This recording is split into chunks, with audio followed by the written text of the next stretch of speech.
चूंड जो अमल जारी है। फैसलाबाद जो N104 में नून लीग जे राजा दानियाल जो जेको आहे सो 4 उम्मीदवारनि सां मुक़ाबिलो आहे। ही मुक़ाबिलो पिणु सख़्तु ॼाणायो पियो वञे, जिते पिणु जेको आहे सो सुन्नी इताद काउंसिल जो जेको चेयरमैन हो हामिद रज़ा उनखे नाअहल करार ॾिनो वियो, जंहिंखां पोइ ही सीट जेका आहे सा ख़ाली थी हुई। N185 डेरा गाज़ी खान में 8 उम्मीदवार मैदान ते आहिनि। नून लीग जे मोहम्मद कादिर लिगारी ऐं पीपल्स पार्टी जे सरदार दोस्त मोहम्मद लिगारी विच में सख़्तु मुक़ाबिलो आहे। ही जेका सीट आहे उहो पाकिस्तान तहरीक इंसाफ़ जी ज़रताज गुल खे नाअहल करार ॾियण खां पोइ ही सीट ख़ाली थी हुई, जंहिं ते पिणु चूंड जो अमल जारी आहे। जेके पोलिंग स्टेशनूं आहिनि ख़ासि तौर ते हसास करार ॾिनियूं वियूं आहिनि, उन ते फ़ौज मुक़ररु आहे। मुक़ाबिलो हिन वक़्तु जेको आहे सो सख़्तु आहे।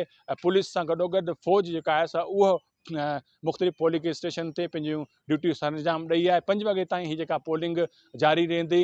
हिन वक़्तु ॿुधायो वञे पियो त जेको चूंड अमल शुरू थियो त फैसलाबाद में जेको आहे सो 8 वॻे चूंड जेको अमल शुरू थियणो हो, पर उहो कुझु देरि सां थी सघियो आहे। गॾोगॾु मुज़फ़रगढ़ में छिकताण वारे सुरताल जा इतला मिली रहिया आहिनि, जंहिंखां पोइ पुलिस ऐं फ़ौज जेको आहे सो उन कंट्रोल संभाले वरितो आहे। 5 वॻे ताईं यकीनी तौर ते ही जेके पोलिंग स्टेशननि ते जेके चूंडूं जारी रहंदियूं, जंहिंखां पोइ हिन वक़्तु गॾोगॾु फैसलाबाद जा 5 जेके आहिनि से सूबाई तकनि उन्हनि ते बि चूंड जो अमल हिन वक़्तु जेको आहे सो जारी आहे।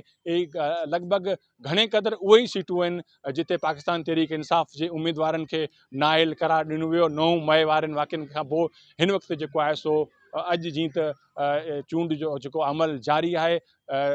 6 क़ौमी असेंबली जूं सीटियूं आहिनि, गॾोगॾु 7 सूबाई सीटूं आहिनि जिते चूंड जो अमल हिन वक़्तु बि जारी आहे। जी।